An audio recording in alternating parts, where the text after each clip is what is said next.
আরে বাবা রে, আরে কি শুরু করছো? এই খারাও না, এই আরে কি শুরু করছো? এই খারাও না, এই কি? আরে বাবা রে, তুমি যদি আমার আগে হাইটা যাও তাহলে আমার হলো এসে কিতা তুমি একা একা আইতা। কি মিনছে হইছে যে একটা বেরি মানুষের দাবড়া ধরতে পারো না? আমি তো পারলি উড়িয়ে যাইতাম। শোনো, সময় মেলার দাম আছে, সময় আগে যাওয়া লাগবে, বাড়িতে মেলা কাম আছে, চলো যাই। আরে সবই বুঝছি, এখন আমার কথাটা হইলো তুমি ডাক্তারের কি প্রশ্নটা করলা? তুমি যে আমার ডাক্তারের কাছে নিয়ে গেলা, আমি ভাবলাম কি সমস্যা মনে হয় আমার, তুমি আমার কথা কইবা। ও মা, আমার কথাবার্তা না, হুট করে তুমি ডাক্তারের কাছে বলতেছো 2 মাসের মধ্যে বাচ্চা চাও। এই বাচ্চা হওয়ার একটা সিস্টেম আছে না? সিস্টেমের বাইরে কি হয় কোনোদিন? এই কথাগুলো হয়ে গেছে না ডাক্তার ওই জায়গায়? হয়ে গেছে কিনা? হ্যাঁ। তাহলে আবার কোনো কিছু জানি এক কথা বারবার শুনতে কিন্তু ভালো লাগে না। আরে সবই ঠিক আছে, ডাক্তারের সামনে তো আমি প্রশ্ন করতে পারতেছি না। তা আমি প্রশ্ন করতে পারতেছি না, বাইরে এসে করবো না তো কোন কারণে বাচ্চা চাইছো? করবো না আমি প্রশ্নটা? তুমি প্রশ্ন করতে পারো না, তুমি দৌড়াতে পারো, তুমি পারো নাকি? আমি বুঝলাম না এত ধৈর্য কম কেন তোমার? হ্যাঁ, কালকে বিয়ে হইছে, একটা রাত যাইতে পারলাম না, তোমার চিন্তা পারলাম না, এর মধ্যে কি শুরু করছো তুমি? তুমি এখানে সিদ্ধি পারো নাই? না, আমার তো সিনা শেষ, বেশি কথা না কই, চলো দৌড়াও, আসো।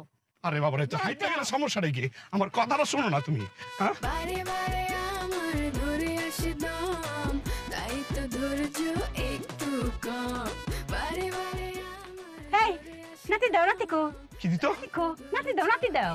আম্মা কি শুরু করছো তোমরা? কত আমার বউ আমার ডাক্তারের কাছে নিয়ে গেছে, আমি তো ভাবলাম বউর মনে কোনো অসুখ বিসুখ হইব। ও মা, ডাক্তারের কাছে গিয়ে কয় কি 2 মাসের মধ্যে বাচ্চা দাও।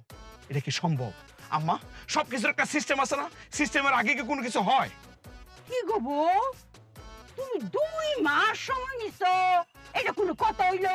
আর আমি কানে রইছি, দুধ জাল দিতাছি, নাতি আইলে ফিডারে দুধ বয়া দুধ খাওয়ায়াম। হ্যাঁ, আমার মনের মধ্যে কত আশা, সবকিছু তুমি পানি ঢেলে দিছো। আস্তে চোখ তো বাড়া যাবে, কথাটা কতে দেন। আমি তো 2 মাস কাছে একটু বেশি কথা ঠিক আছে, আপনার ছেলে যদি একটুখানি সাপোর্ট দিত আমারে, তাহলে আমি আজকে নাতি নিয়ে চলে আসতাম। কে? আপনার ছেলে। তুই সাপোর্ট দিছস না কেরে? কি সাপোর্ট করতাম আমি? হ্যাঁ, তুমি নাতির দুধ খাওয়াবে ফিডার দিয়ে না? তাহলে এক কাজ করো না, আমারে কোলে নিয়ে নাও, কোলে নিয়ে আমারে মুখে ফিডার দাও, আমি ফিডার দিয়ে দুধ খাই, আমি তো তোমার কাছে বাচ্চা হই নাকি? কেমন লাগে আম্মা? তুমি কি করলা কত? তোমারে আমি দায়িত্ব দিলাম যে সুন্দর ভদ্র নম্র একটা মেয়ে আমার বিয়ে করাই দাও, কোনো সমস্যা নাই। আমি চাইলে তো আমি নিজের পছন্দ মতো বিয়ে করতে পারতাম না? কেন করি না? কারণ তোমার একমাত্র পোলা আমি যদি পছন্দ মতো বিয়া করে ফালাইতাম, গ্রামের মানুষ কি কইতো যে এই যে দেখো পোলা নিজের পছন্দ মতো বিয়ে করে ফলাইছে, মানিজ্য থাকতো। তোমার আমি দায়িত্ব দিলাম আর তুমি কি করলা? তোমার সাথে মিলাইয়া একটা মেয়ে নিয়ে আইছো, আইনা আমার বিয়ে করাই দিছো। তোমার তো এমনি ধৈর্য কম, ওর তো আরো কম। কিরম বিয়াটা করাইছে এই বউরে দেখতে কেডা না পছন্দ করবো? আমার মতন লোকে মিল হইছে দেখি আমি এই বউ আনছি। এত সস্তা না, মানে আপনার মনের সাথে আমার মন মিলেছে দেখে আমি কিন্তু কবলটা কইছি। তাহলে একটা কাজ করো, কি হয়েছে? দুইজনে মিল্লা সংসারটা করো, মাঝখান থেকে দুইজনে আমার গায়েব করে দাও। দাঁড়াও, বেশি কথা কয় না, অনেকক্ষণ ধরে শুনতেছি কিন্তু কতছে খালি ধৈর্য কম। আমার এত ধৈর্য কম না। স্বামী শোনো, আমরা হচ্ছে মামে একটু সময়ের আগে ছিল না মা, কষ্ট না কিছু। একদম ঠিক কথা।